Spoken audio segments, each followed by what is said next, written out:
Hello and welcome. You have tuned into In Your Interest here on News9 Live. I am Krishna Kumar, and the first big story that we are looking at on this show today is the all-important Zomato-Paytm deal.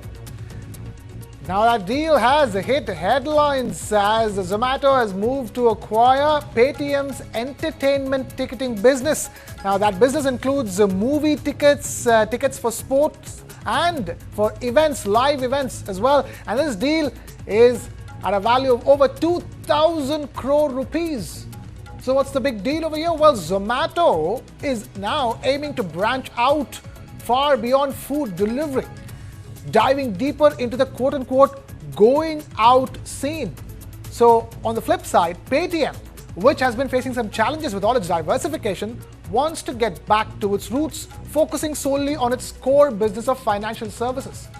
Paytm's movie and event tickets will continue to be available on its app during a transition period for the next 12 months, after which users will be redirected to Zomato's upcoming app for the going out segment. It's called District.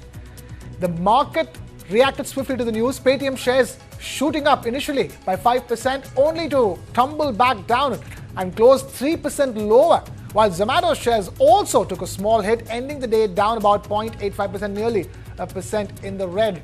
But the real question here is, who stands to gain more from this deal? And that's what we're breaking down for you in today's special segment. And joining us for that is Mr. Nishchal Maheshwari, market expert. Nishchal, thank you so much for taking time out to be with us over here on In Your Interest on News9 Live. My simple and straightforward question to you: this deal is good for Paytm. It helps to shore up some cash on its books and at the same time, get back to its core business. For Zomato, with this acquisition, it's well on its way to competing with the Book My Show. Yeah, evening, Krishna. I think, as you said, basically it's a win-win for both of them. In case of Paytm, obviously it's getting cash basically to shore up its balance sheet. Secondly, it's getting out of non-core assets. I think that is one of the issues basically which the market has been punishing it for. So I think this is a very good deal for Paytm. If you look at similarly, basically, I think Zomato, which announced in the last quarter, quarterly results, that they are going to be launching the District app, and which is going to be basically trying to get into dine outs, getting into musicals, events and all that. So I think this is the right step which they have done basically. Yes, the largest one, Book My Show, is still out there, and that's going to give them a lot of competition. But I think it's a step in the right direction. Okay, let's also make our full disclosures over here. Nishchal, you are an investor in Zomato. So we do want to tell viewers about that straightforward before we go any further with this conversation. But the fact of the matter is that this is a business that is now dominated by BookMyShow.com. BookMyShow and Paytm put together own 90% of this business. Now, Paytm with a much smaller share of that 90%. Now, that comes to Zomato. Zomato has an uphill climb against somebody like Book My Show, and it's backed by Reliance. So, yes, Krishna, yes, I own Zomato, and that's a full disclosure I want to make basically. Yes, I think Zomato, this is a good start for them. They are looking out. If you look at it in their District app, it's currently also, I think they have the dine out business, which has done very well in the last quarter. They gave a number of around 105% growth at 1,260 crores. So anyway, that a new service with Zomato is starting. It's doing very well. So this is going to be on top of it. And I think Zomato, with its a large customer base, is going to give Book My Show a run for the money. Right, giving Book My Show a run for their money is one thing, but the Zomato's ambitions when it comes to the app District is quite big. It's not just about competing with Book My Show. It's eventually competing with the likes of MakeMyTrip.com, because there is the other ticketing business from airline ticketing to because District wants to be a shopping destination, a staycation destination. So Zomato's plans are far beyond just entertainment ticketing business. Yes, Krishna. So I think in this case, basically, yes, but given that they have bought out what they have bought out today, I was telling in that context. But yes, I think once they start getting into the other parts of the thought process, which is staycation, which is online booking of air tickets and other things, I think they will compete with all of them. And we have to see what kind of strategy they follow, because that's a totally different business. Because when you talk about staycation, you are going to be competing with the likes of hotels and also we have to figure out how they're going to actually, are they following the OYO model, where they are going to be the way OYO has developed itself, basically getting a lot of hotels to tie up on its platform. Is that the model basically which they are going to follow? We have to see as it comes along. Okay. At this stage, the other big question is also is the value at which this deal has been struck, over 2,000 crore rupees. You look at the revenues of Book My Show, for example, it has about 976 crore rupees revenues for the last financial year. You look at the other revenues, the number over here is 6.9x the revenues of Paytm's entertainment ticketing business. That's the value at which Zomato has picked it up. Do you think that's a bit much? Difficult to say, basically, because we do not have much numbers. It's only the top line which is there, but what kind of profitability and all, I don't have the numbers with me, so difficult to say. But I think if you are getting into a sort of a entry strategy, I think this kind of money is fair, is what I would say, basically, because this is more of a strategic investment. It's not just an add-on, but it's actually getting a foothold into the industry. So you have to look at from that context. Okay, so you don't think this deal is overvalued? I don't have the details. Yes, on a 6.9 number, basically times the sales, looks a bit costlier to me, but I don't know the numbers basically as far as profitability and all is concerned, what kind of potential they have for further growth, because management is not given any guidance on that. So that's why difficult to say on an absolute basis it's a costly deal. Okay. For Paytm, now that there is no the Paytm bank anymore, what exactly is Paytm now going back to? So Paytm is actually struggling to get its model right. I think they had got the lending one quite right and become big. But then obviously RBI came heavily down on that. And that's why they had to close that Paytm bank business and the loan business. So I think now they are back onto the advisory thing. The biggest thing remains to be the main Paytm model, which is basically transferring money. That remains to be, but it's not a very profitable business. So Paytm has to figure out basically what model they have to follow. So as of now, we do not, at least personally, I do not like this stock. Okay, but the stock is up 80% from the low, from its own lows. Talk to us about investors and how the market has viewed this, both stocks tanking after the announcement of this deal. I think it must have been, in case of Zomato, I think there is some concern basically whether they are getting into a third line of business basically and spending money, given that they are right now anyway investing a lot of money in the Blinkit, and they have in the last quarter itself said that they are going to increase the dark stores from around 690 to 2000 by 2026. So that's going to take a bit of investments. So that's why I think the market is a bit worried, and maybe some amount of profit taking is happening, given that the stock is up almost 90% in 1 year. In case of Paytm, I think it's positive basically, but it must have been known, and that's why some profit booking has happened in case of Paytm. Okay, and how do you see the stocks going forward from here on? So I've told you earlier, basically, given that I'm an investor in Zomato and I continue to believe that there is a long way for Zomato to grow. If you look at it, Blinkit, basically last quarter itself, they have only guided saying that from 690 stores, they go to 2000 stores and go from tier 2 to tier 3 cities. So I think there's a very, very strong growth case as far as Zomato is concerned. Paytm, I said, basically they have to figure out what model they want to follow. And at the moment, I think it's an avoid. Okay, there are concerns, if I may, on whether, Zomato is now doing what, say, Paytm did a few years ago, putting its fingers in too many pies. I do see what we have to understand basically whether it is complementary businesses which Paytm is doing or whether it is going to be totally disparate businesses. So if you really look at it, all the three businesses are actually getting the same customer base. When it is Zomato, Blinkit, the same customer base is going to be get utilized by even district. So that's why I think it's not, it's a very complementary business. Yes, it is a slightly different business than what Zomato and Blinkit are. Both are into distribution. In this case also basically it's going to be a sort of so they are not getting into the product, they are into the services part of the business. So they will be distributing the tickets, and also they are just creating that platform where you can actually book a staycation, you can book a show, basically you can book a live show. Right. So that is kind of the same services which they. So I think it's a sort of a complementary. Yes, you are right that as I was saying earlier that they are investing in Blinkit at the moment, and market is a bit worried. Are they opening up too many flanks?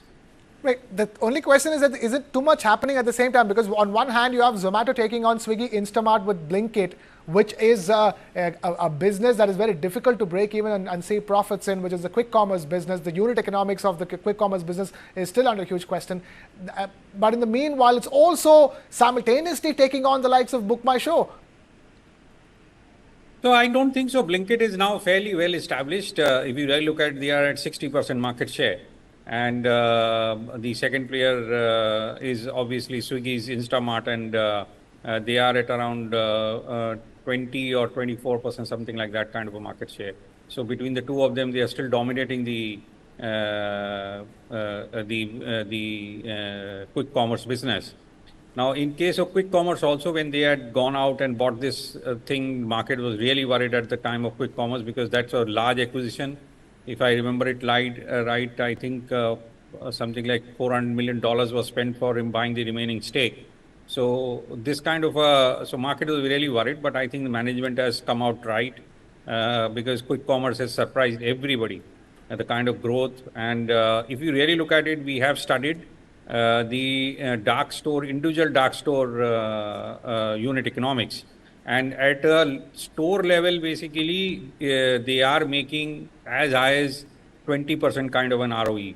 We have interviewed quite a few of these store owners, and they are very happy with this business. So I think it's only a matter of time that Blinkit itself is going to become profitable. So not worried about the Blinkit part of it. Yes, I think the new business which they are getting into right now, I think there it is not a emerging category like it was. Quick commerce was an emerging category. Similarly, food delivery was an emerging category. Here there are well-established players. That is one worry basically, that they have to maybe it will take a longer time for them to come out and become profitable. Okay. We will leave it at that. Nishal Maheshwari, market expert, joining us with this perspective. Nishal, thank you so much for taking time out to be with us here on In Your Interest on News9 Live.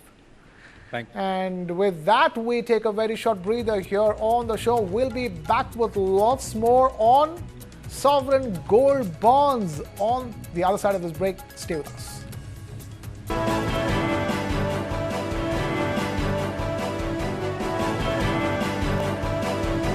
Hey, careful, huh? My daddy got it from abroad. Hey, disaster!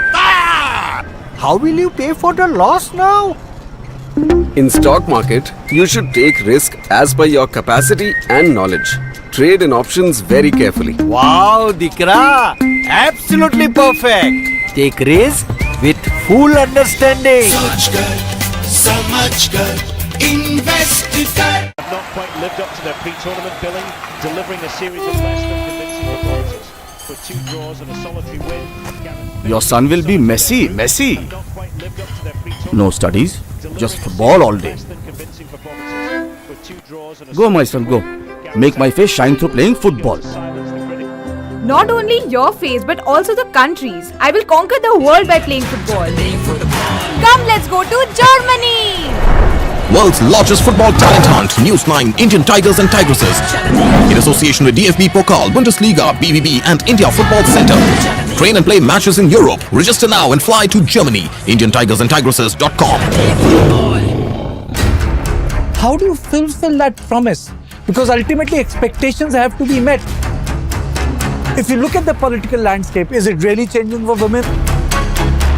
And what is the inability of the forces that dead bodies surface but not the living people?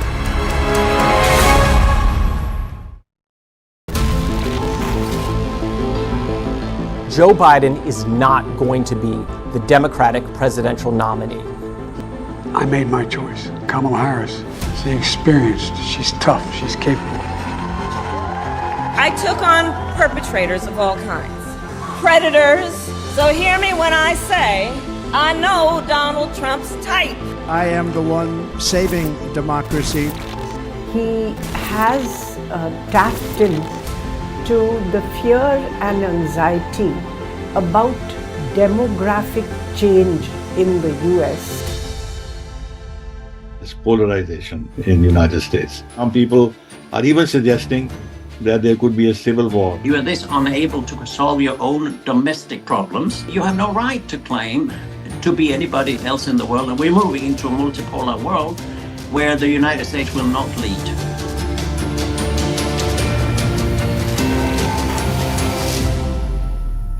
This and more. Streaming on News9 Plus. Subscribe and get free vouchers.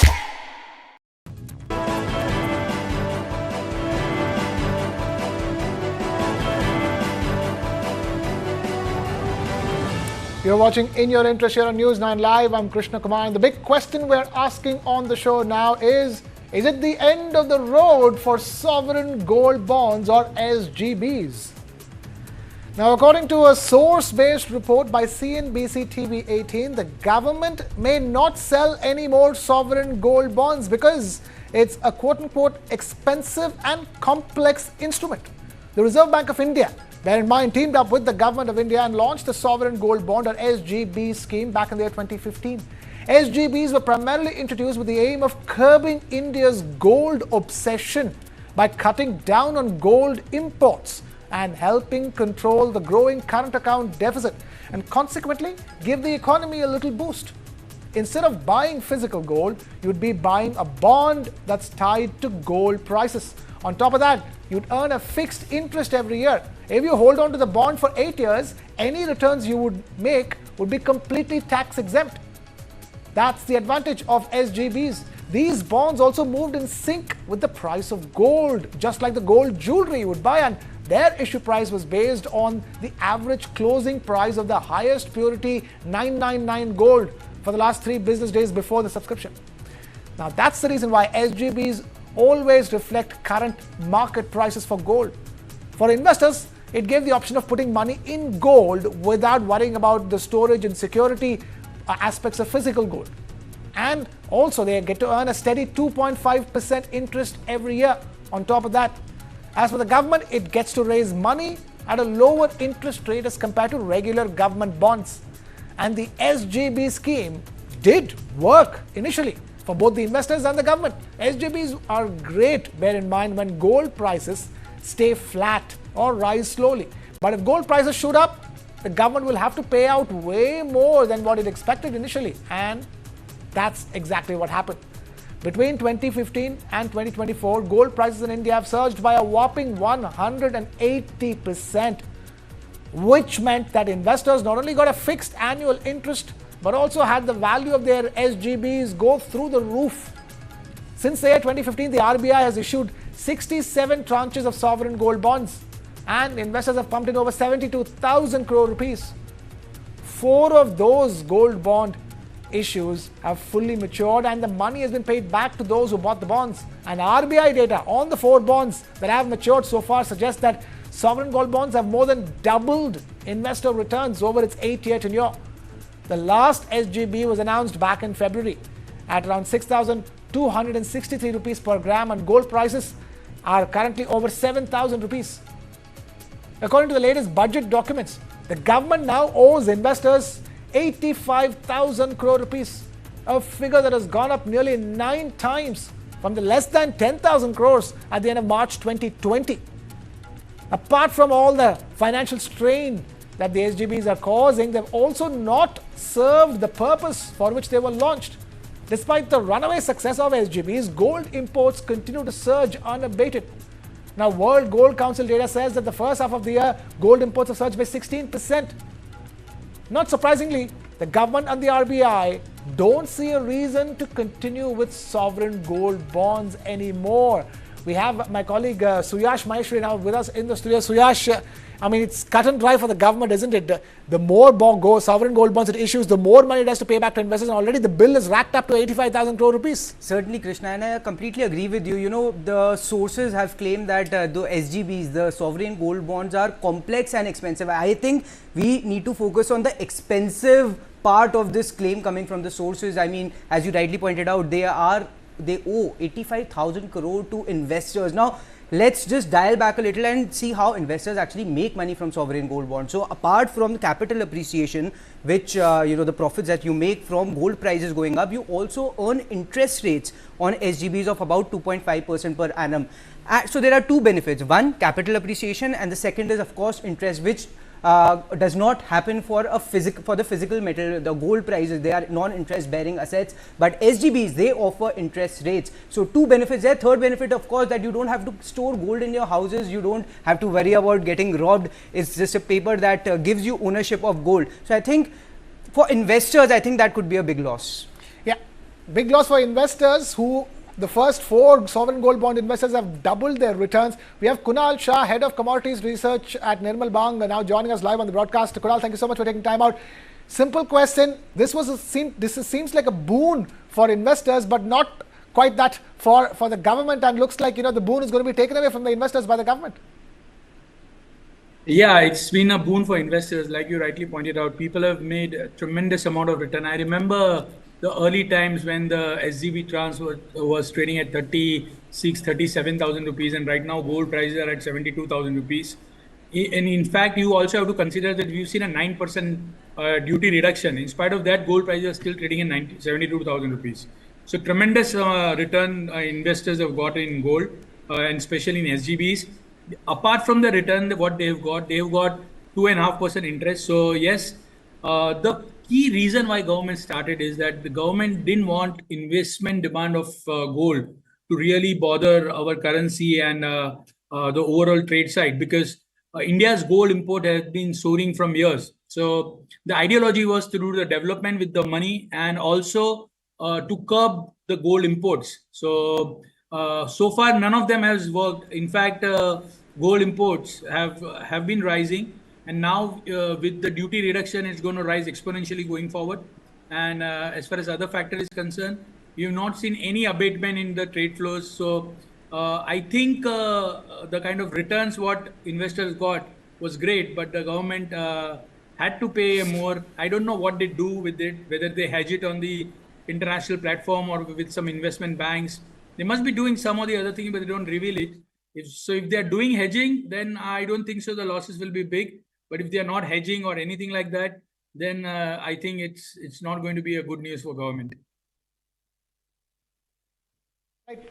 Kunal, so do you think at this stage it's all over? Would you believe if soon enough we get a report saying that the government has and the RBI has decided to not sell any more SGBs?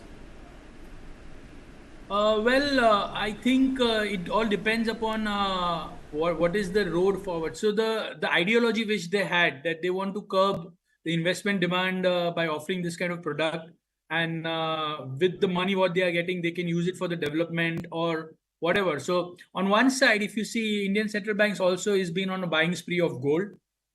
They have been accumulating gold for some time, and I'm expecting, in next 3 to 5 years, India, when we are trading in ruble, when we are trading in Malaysian currency, when we are trading in dirham with the other trader, so we are trading in our own currency, or we are also moving away from dollar and trading with other partners in their own and our currency. So in this kind of scenario, Indian government will need to have more and more amount of gold in their reserve. So more diversification expected. So I'm not expecting that this product will vanish. This product will stay here. And the tranches, the amount, the intensity of the tranches, the amount of number of sovereign gold bond which have been issued, that may go down. But so far, there is no announcement by RBI or any other body that SGBs won't be there. So I'm still as hopeful, and I'm expecting this is here to stay, but maybe the tranches may go down. Okay. We'll have to wait and watch what happens with sovereign gold bonds. But for now, Kunal Shah of Nirmal Bank, thank you so much for taking time out to be with us here on In Your Interest. And with that, we've completely run out of time here. Thank you, Suyash, for being with us as well.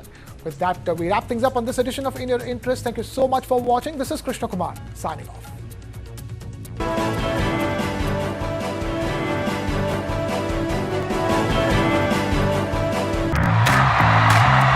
Big fan of Ian Bell, watching him very classy in all formats. I find Durban quite a challenge, which is still an enjoyable one. You're not allowed to bowl a bouncer, so that tells you that they want to see runs on the board. बड़े अच्छे tours किए हैं, बड़ी अच्छी यादें हैं हर जगह की, जहाँ मैंने पर्सनली क्रिकेट को बहुत एंजॉय किया है. ऑस्ट्रेलिया एंड इंडिया में बहुत ज़्यादा एंजॉय किया. I love playing again England and India, and they were both very different challenges. Up close and personal with legendary cricketers like never before. Icons of the pitch. This and more. Streaming on News9 Plus. News is now content. Subscribe and get free vouchers. Give it to me. Pass. We'll put new glasses in the windows and they keep breaking it. This is the fourth time you are playing football throughout the day. Will you win the world by playing football? Yes, uncle. I will now conquer the world by playing football. Let's go to Germany. World's largest football talent hunt, News9 Indian Tigers and Tigresses. In association with DFB Pokal, Bundesliga, BVB and India Football Center. Train and play matches in Europe. Register now and fly to Germany. IndianTigersandTigresses.com. This is News9 Live, India's only digital exclusive live stream. For the early adopters,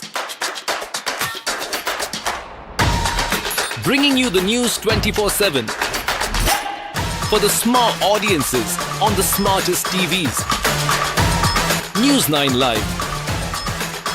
Stream now on your smart TVs.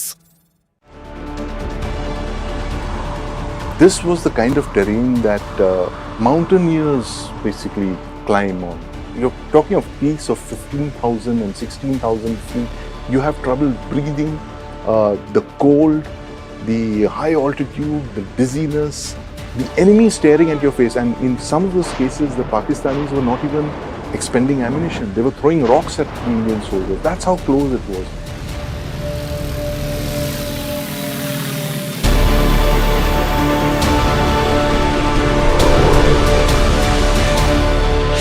This and more.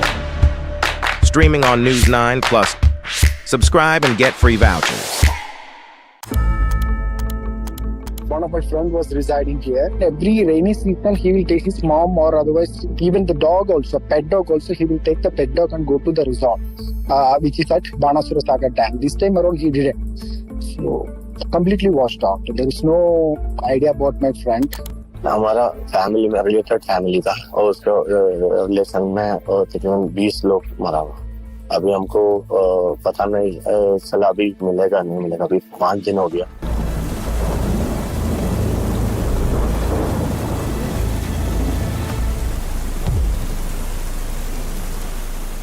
Streaming on News9 Plus. News is now content. Subscribe and get free vouchers.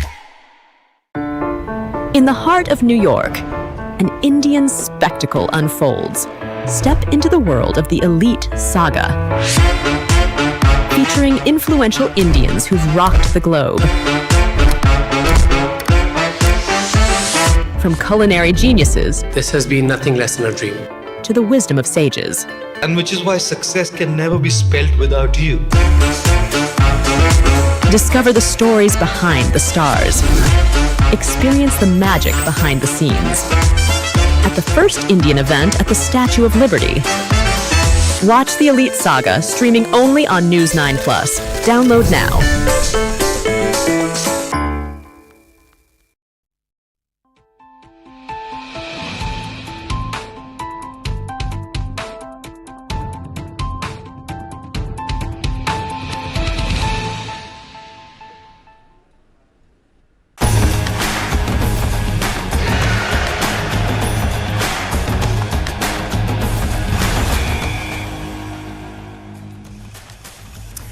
and a very warm welcome to all. I'm Neha Bhardwaj Alter, and this is Game On, your one-stop destination for all things sports. Tonight, we will see India's golden boy, Neeraj Chopra, in action for the first time since his silver medal at the Paris Olympics. We have all the details for you. We will also tell you who Rohit Sharma credits for his and India's success in the World Cup. And then there are stories from international sports, so just sit tight and enjoy the show. Let's begin with our favorite, Neeraj Chopra. Yes, Neeraj Chopra was visibly disappointed after failing to defend his Olympic gold in Paris. Now the ace javelin thrower will be aiming for the top spot, the elusive 90-meter mark, and a place in the year-ending Diamond League finals. 2 weeks after winning his historic silver at the Paris Olympics, Neeraj will resume action at the Lausanne Diamond League later tonight, seeking to reclaim the DL trophy at the season-ending finale next month. Nursing a long-standing groin injury, Chopra claimed the silver in the Paris Olympics on 8th of August with an 89.45-meter throw. As the other medalists and contingent members had returned home after the Paris Games, Chopra stayed in Europe for other competitions. The 26-year-old double Olympic medalist confirmed his participation at the Diamond League meet in Lausanne last Saturday. Chopra was the Diamond League javelin champion in 2022, and he finished second behind Jakub Vadlej of Czech Republic in the winner-takes-all DL final at Eugene in the USA last year. This season's Diamond League finals will be held in Brussels on the 17th of September. He needs to finish in the top 6 of the Diamond League series standings to qualify for the season finale. There's another DL meeting in Zurich on September 5th with the men's javelin throw event in its roster. Chopra is currently in the 4th spot with 7 points, which he earned for a second place finish behind Vadlej in the Doha Diamond League on 10th of May. He has been training in Switzerland and is determined to finish the season on a high despite being restricted by the injury. Arshad Nadeem, who'd won the gold at Paris with an Olympic record throw of 92.97 meters, will not be available for this meet. Despite Nadeem's absence, Neeraj faces some tough competition. He will be up against a top-class field in Lausanne with 5 of the top 6 finishers in Paris Olympics finals competing. Two-time world champion Anderson Peters of Grenada, who took the bronze in the Paris Olympics with 88.54 meters, has been on the ascendancy after a poor last season, and he's capable of pulling off big throws, having already gone past the 90-meter mark in his career. Neeraj Chopra's javelin throw event at the Lausanne Diamond League will start at 12:12 a.m. India time on Friday. Now, while other athletes returned home from Paris, Neeraj stayed back in Europe despite his prolonged struggle with injury. Neeraj, in a recent media interaction, has shared his immediate plans, injury management, and how he decided to go for the Lausanne Diamond League. Listen in. पहले तो मैं सोच रहा था कि मैं Zurich diamond league में participate करूंगा और फिर फाइनल डायमंड लीग में, लेकिन अभी यहाँ पे आके मतलब लकीली पेरिस के बाद इंजरी बहुत ज़्यादा ऐसे नहीं हुई, क्योंकि नॉर्मली कंपटीशन के बाद बहुत ज़्यादा बढ़ जाती है। तो इस बार थोड़ा ठीक रहा, फिर हमने ट्रीटमेंट वगैरह करके, ईशान भाई ने पेरिस में भी थोड़ा ट्रीटमेंट किया था, उसके बाद अच्छा लगा। तो सबसे पहले तो मैं मेरी इंजरी के लिए ईशान भाई को बहुत ज़्यादा थैंक यू बोलना चाहूँगा, क्योंकि 2017 से मेरे साथ हैं, और उसके बाद जो भी इंजरीज हुई, सर्जरी या जो भी प्रॉब्लम्स हुई, उन्होंने बहुत ही अच्छे से उस चीज़ को संभाला, और उन्हीं की वजह से जो भी मैं वर्ल्ड चैंपियनशिप, जैसे पिछली बार सर्जरी के लिए बोल दिया था, फिर मैंने वर्ल्ड चैंपियनशिप में खेला, एशियन गेम्स में खेला, दोनों में गोल्ड जीता। और इस बार भी जिस हिसाब से मैं स्टार्टिंग में ही मुझे प्रॉब्लम हो गई थी, फिर उन्होंने काफ़ी काम किया, फिर पेरिस ओलंपिक्स में गए तो काफ़ी उन्होंने मतलब इसको संभाल के रखा, क्योंकि भले ही मैं ज़्यादा ट्रेनिंग नहीं कर पा रहा थ्रो की, लेकिन जिस हिसाब से बाकी की एक्सरसाइज या स्ट्रेंथनिंग बनी रही, वो ईशान भाई की बदौलत है। तो वही है, फिर उन्होंने अभी पेरिस ओलंपिक्स के बाद वहाँ पे कुछ ट्रीटमेंट किया, और उसके बाद फिर वो घर चले गए कुछ दिन के लिए, और मैं यहाँ पे आ गया था कोच के साथ। तो अभी वही है कि डिसाइड किया है कि जो लोजान डायमंड लीग है उसमें भी पार्टिसिपेट करें, वो 22 को होने वाली है। तो अभी काफी सही लग रहा है, देखते हैं बाकी। So as Neeraj Chopra takes the field, the obvious question of that 90-meter mark will come up again. However, he does not like it much. See what he had to say about the elusive 90-meter target. पता नहीं यार, ये target वगैरह के उसमें मैं अभी वो हो ही चुका हूँ कि अभी बस लगता है कि ऊपर वाले के ऊपर ही छोड़ना पड़ेगा। अपना बस मेहनत करो, बस अपना तगड़ी तैयारी करो और बस झटका मार दो, जहां जानी है चली जाएगी। क्योंकि ये 90 मीटर हो के इतना हो गया अभी कि मुझे लगता है कि बस अभी छोड़ दो ऊपर वाले के ऊपर। क्योंकि ये पेरिस में जहां पे जंग थी, जो मुझे लगता था कि ये वो जगह है कि हाँ शायद से यहाँ पे, और उस दिन ऐसी बात नहीं है, हो भी सकता था, लेकिन वहां पे भी अगर नहीं हो पाया, वो क्या दिक्कत रही मुझे नहीं पता। लेकिन हाँ, अब मैं जो भी अभी अगले 2-3 कंपटीशन में खेलने वाला हूँ, मैं आराम से खेल लूंगा और अपना पूरा एफर्ट लगाऊंगा। लेकिन मैं फोकस करूंगा, जो ट्रेनिंग करूंगा वो मैं, जो कमी थी मेरी अभी तक के उसमें, मैं उन पे बहुत ज्यादा फोकस करके काम करूं।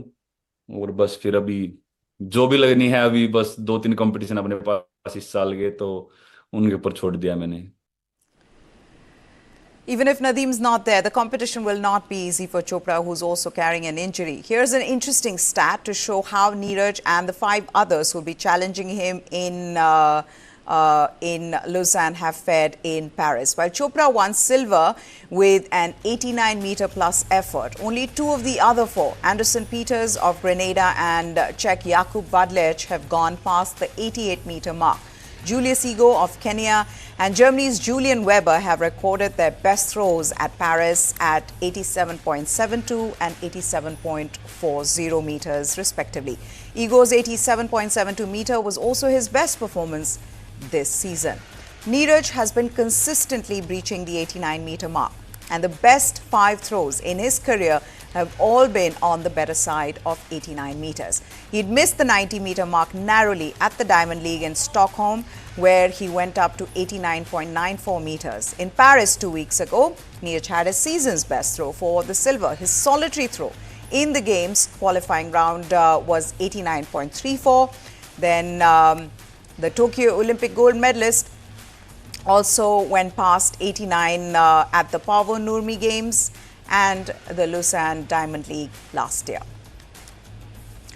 Moving on to cricket, in India's 2024 T20 World Cup winning captain Rohit Sharma said that former head coach Rahul Dravid, chairman of selectors Ajit Agarkar and BCCI secretary Jay Shah backed him to the hilt in his effort to extract the best from players without, to extract the best from players without worrying about results. Eventually, it culminated in India's T20 World Cup triumph in the West Indies. Under Rohit's leadership, India triumphed in the ICC showpiece in June, beating South Africa in the final. It was their second T20 world title after 2007, and Rohit also brought down the curtains on his career in the shortest format with that victory at Barbados. Virat Kohli was named the player of the final for his resolute 76 under challenging conditions, and an outstanding Jasprit Bumrah had emerged as the player of the tournament. Rohit, who was adjudged the Men's International Cricketer of the Year at the Cricket Ratings Awards yesterday, said, and I quote, "It was my dream to transform this team and not worry too much about the stats, the results, to make sure that we create that environment where people can go out there and play freely without thinking too much. That is what was required. I got a lot of help from my 3 pillars, who are actually Mr. Jay Shah, Mr. Rahul Dravid, and the chairman of selectors, Ajit Agarkar." Rohit also said the feeling of winning the World Cup that ended India's decade-long drought in global tournaments could not be described in words. He said it was a feeling that cannot come every day. It was something that we were really hoping for. When we won the World Cup, it was important for all of us to enjoy the moment, which we did pretty well, and thanks to our nation as well for celebrating with us.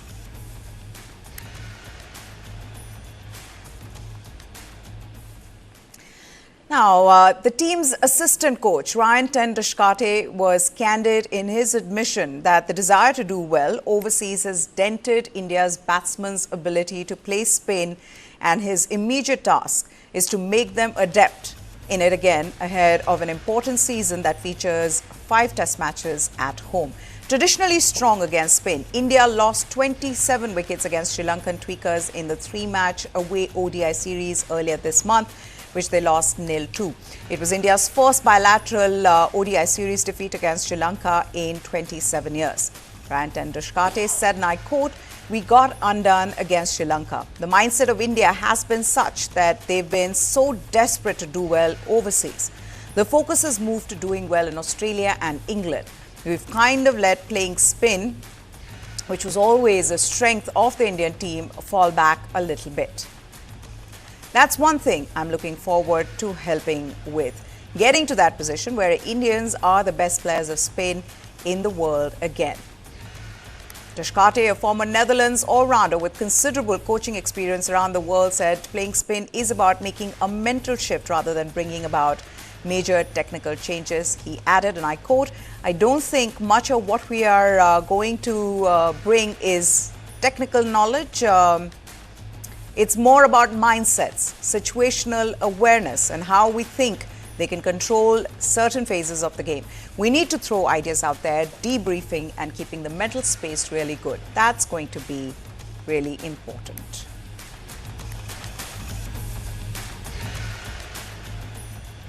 The Indian hockey team, which earned laurels by winning bronze at the Paris Olympics, was given a rousing welcome by the Mohan Charan Majhi government as fans thronged to the Biju Patnaik airport to get a glimpse of the players.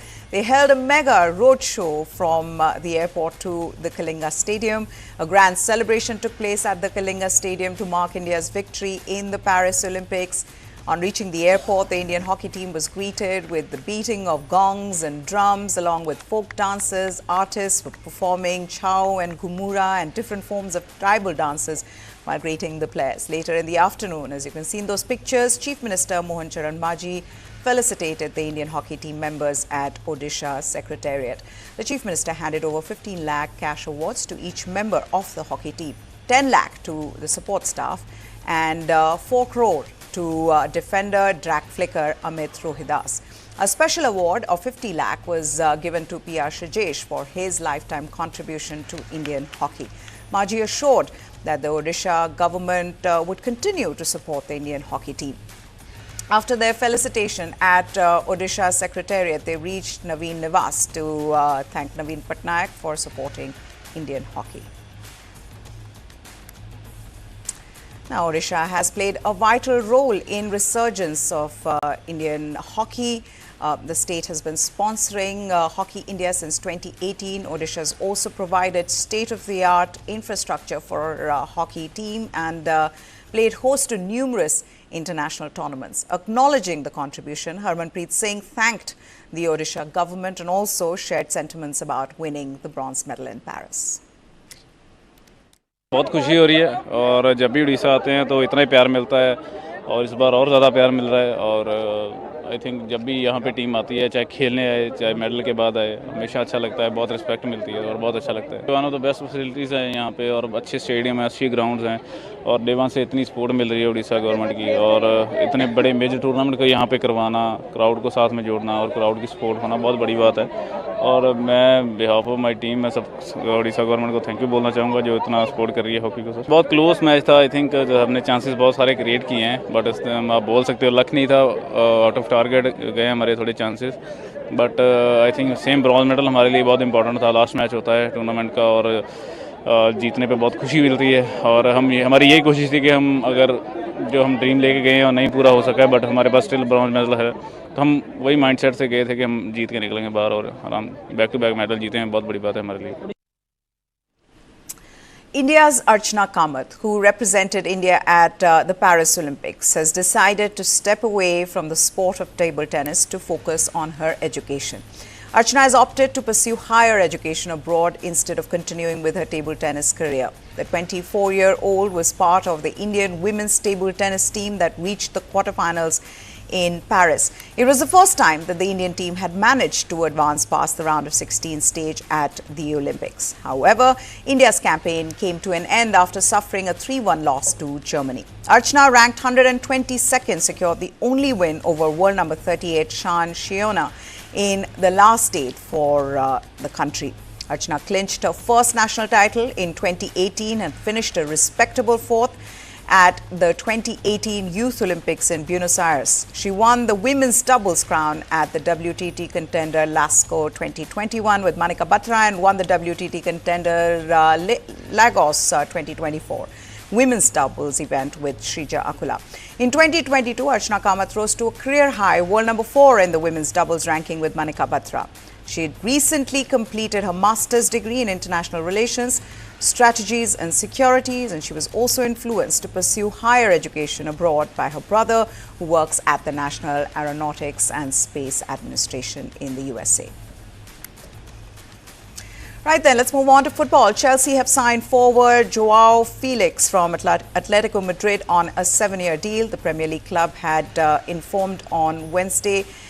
Financial details were not disclosed, but English media reported that Chelsea paid around £46 million, which is $59.95 million to secure the 24-year-old's return to Stamford Bridge. Felix impressed during his 6-month loan spell at Chelsea in the 2022-2023 season, scoring 4 goals in 20 appearances. He spent the last campaign on loan at Barcelona, scoring 10 goals in 44 games.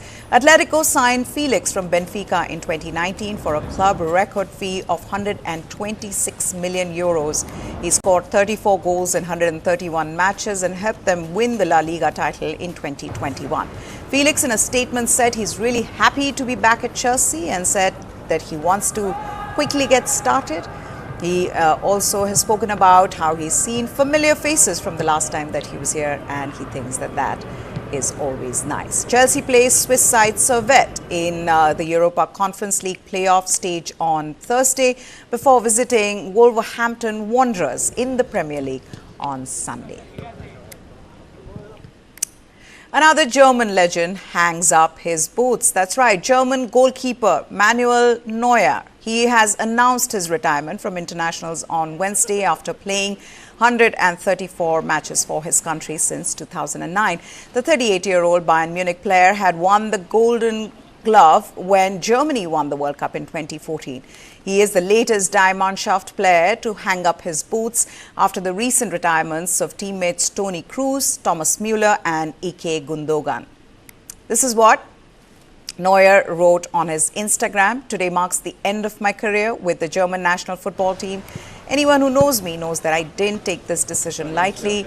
I feel very well physically, and of course the 2026 World Cup would have also appealed to me, and yet I came to the decision that now is exactly the right time to end my career in the national team.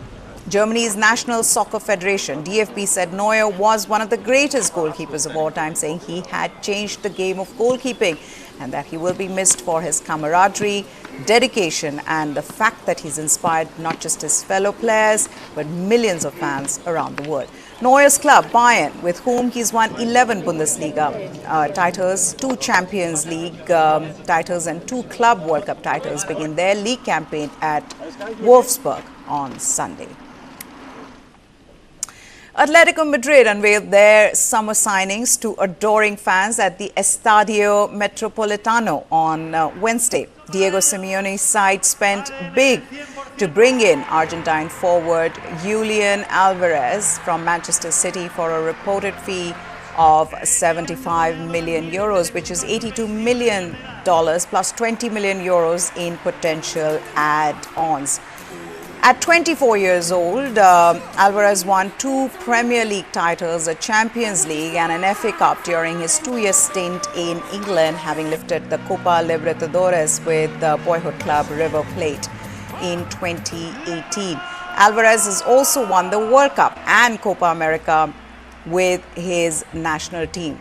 The Colchoneros further bolstered their roster with the signings of English midfielder Conor Gallagher from Chelsea, Euro 2024 winning defender Robin Lee Normann from Real Madrid, and Norwegian striker Alexander Sorloth from Villarreal. Atletico Madrid, Firmino also invested heavily this summer, bringing in 8 new faces to revamp the squad as they try to improve on their third place finish last season, which saw them trail champions Barcelona by 27 points. American boxer Floyd Mayweather, who retired undefeated in 2017, promised to put on a great show when he faces John Gotti III in a rematch. Mayweather and Gotti III will meet again on Saturday in an exhibition match in Mexico City after they met in June 2023 in a bout that ended with both boxers' teams exchanging blows above the ring after the referee called off the fight. I'm here to show up, show out and do what I do. I'm a fighter till the day I die. This is what Mayweather said during a press conference in Mexico on Wednesday. The last time Mayweather fought was in August 2017. He defeated Irishman Conor McGregor by technical knockout, which allowed him to keep his undefeated record of 50 wins intact, surpassing heavyweight Rocky Marciano's record of 49 wins without defeat. For his part, Gotti III, who debuted in mixed martial arts in 2017 and 3 years later made the switch to professional boxing, has a record of only 2 fights won by knockouts. I know we're going to have a sellout crowd, and I've done this a million times. So I'm here to show up, show out, and do what I do. I'm a fighter to the day that I die. Floyd honored his word. He gave me the rematch. They didn't have to. Could have moved on and did his thing, and I appreciate that. And we're going to put on a good show. We're going to fight. So it's going to be exciting. Been around the world, competed against the best. When you talk about the Olympics, I competed against the best. Whether it was the world champion in the Olympics, whether it was the Cubans, I competed against the best. No matter Mexico, the pedigree of the Mexico boxing is truly unbelievable, but I competed against the best. Well, with that, it's a wrap on Game On. Hope you enjoyed our show. 12 a.m. tonight. That's when Neeraj Chopra will be in action. So, put your alarms, stay up and watch that. For now, goodbye. Thanks for watching.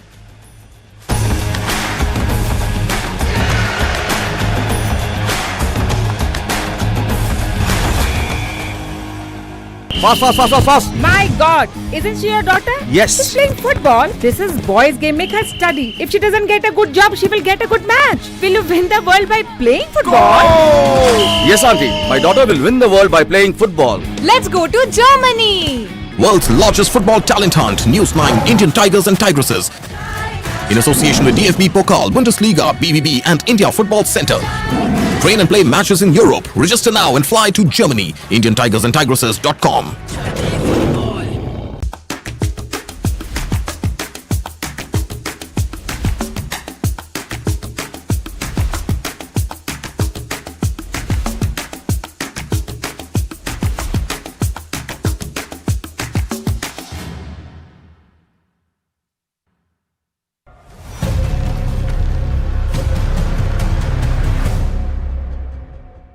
The HEMA Committee report is finally public after a wait of 5 years.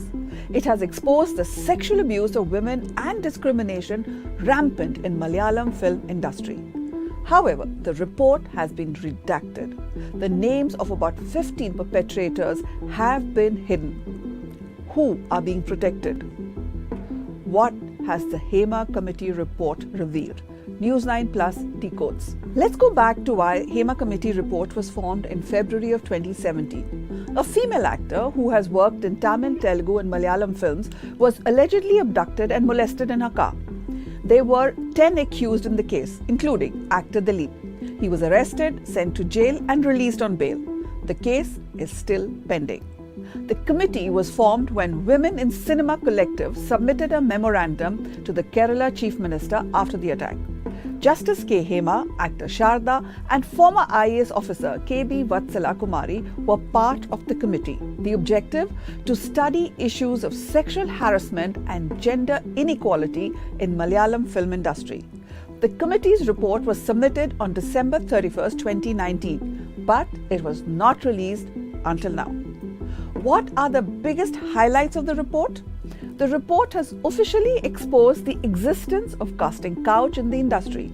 Men in the industry demand sex from women in return for opportunities and growth. Many witnesses shared accounts of drunk individuals entering their hotel rooms by force. Victims of sexual harassment and abuse are too scared and embarrassed to come forward. Even the film sets are unsafe spaces, so much so that women in the industry have to be accompanied by family members. Lack of basic facilities such as toilets and secure changing rooms were also revealed in the report. The report has also exposed how there is a nexus of powerful men in the industry who ruin careers of anyone who speaks out against one of their own. This nexus includes actors, producers, and directors of repute. The report has also shed light on the plight of junior artists. They are treated worse than slaves with 19-hour shifts, often without food, water, and shade. Why did it take so long for the report to be made public? The report has been a subject of controversy in Kerala, with the state government refusing to disclose information even under the Right to Information Act. Filmmakers like Saji Pariyal also challenged the State Information Commission's order to reveal the findings of the report. His petition claimed that it would violate the confidentiality of the witnesses and would affect the Malayalam film industry. It was only after the report was redacted that it was allowed to be made public.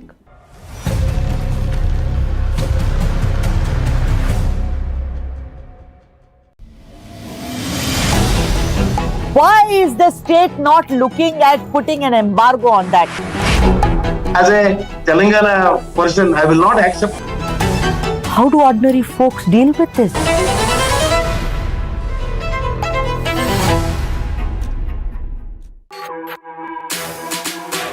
जानना है तो देखिए,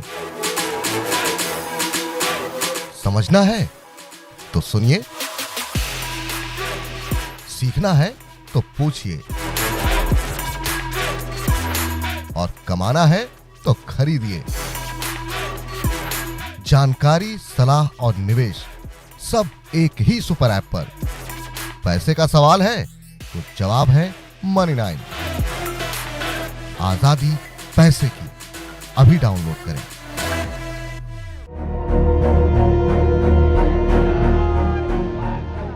Mukti Wani Yoda was aide to Sheikh Mujib came to my show. I told him that the family of Sheikh Mujib under captivity of the Pakistani forces.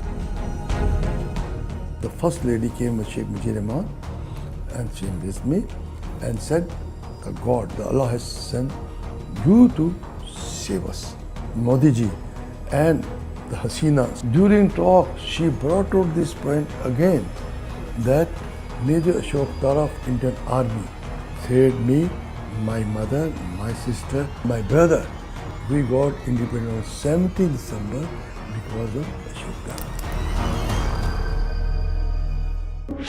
This and more. Streaming on News9 Plus. News is now content. Subscribe and get free vouchers.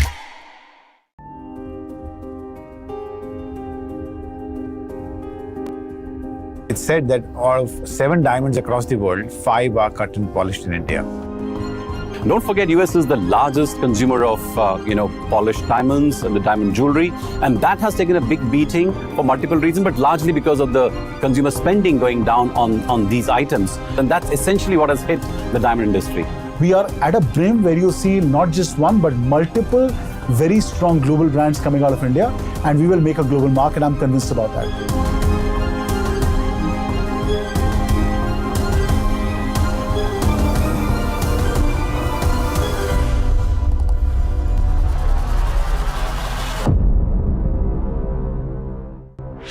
This and more.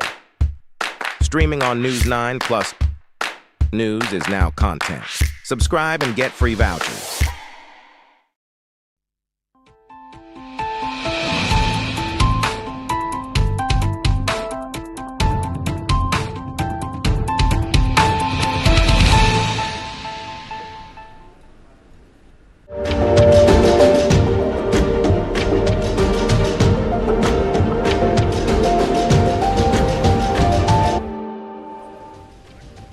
Welcome to News9 Live, and you are watching On Point with me. Before I introduce you to today's On Points, let's take a quick look at the headlines. Prime Minister Modi all set for historic Ukraine visit to travel 10 hours by rail, Force 1 to Kyiv.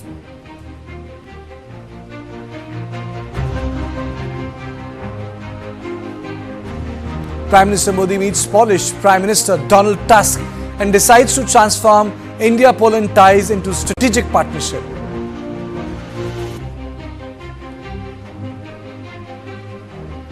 SC wraps Bengal government, hospital administration and police.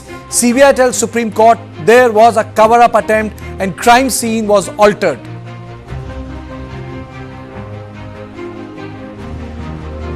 AIMS, RML hospital doctors and FIMA call off strike after Supreme Court's appeal and assurances.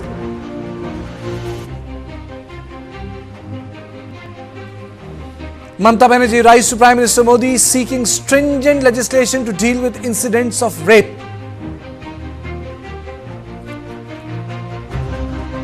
CBI gets permission to conduct polygraph test of Sandeep Ghosh, 4 medical students and a civic volunteer close to accused Sanjoy Roy.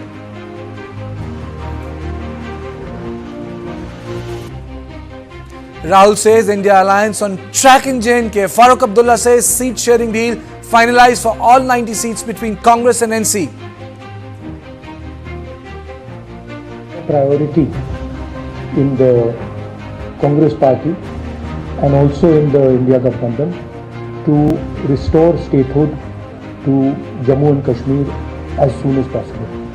We had expected that this would be done prior to the elections, but okay, elections have been declared.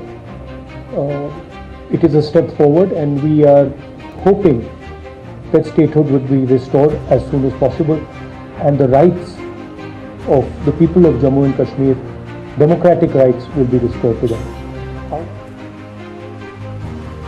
34,000 displaced by floods in Tripura. India denies Bangladesh charge that it caused floods in eastern Bangladesh.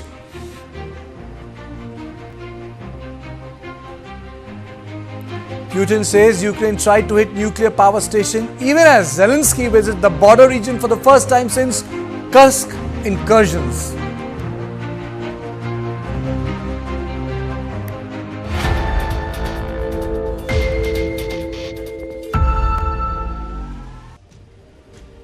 Prime Minister Narendra Modi is set to arrive in Ukraine on a Friday for a landmark visit at the invitation of President Volodymyr Zelensky. This will be Modi's first visit to Ukraine since the Russian invasion of Kyiv in the spring of 2022 and marks the first time an Indian Prime Minister has visited Ukraine since its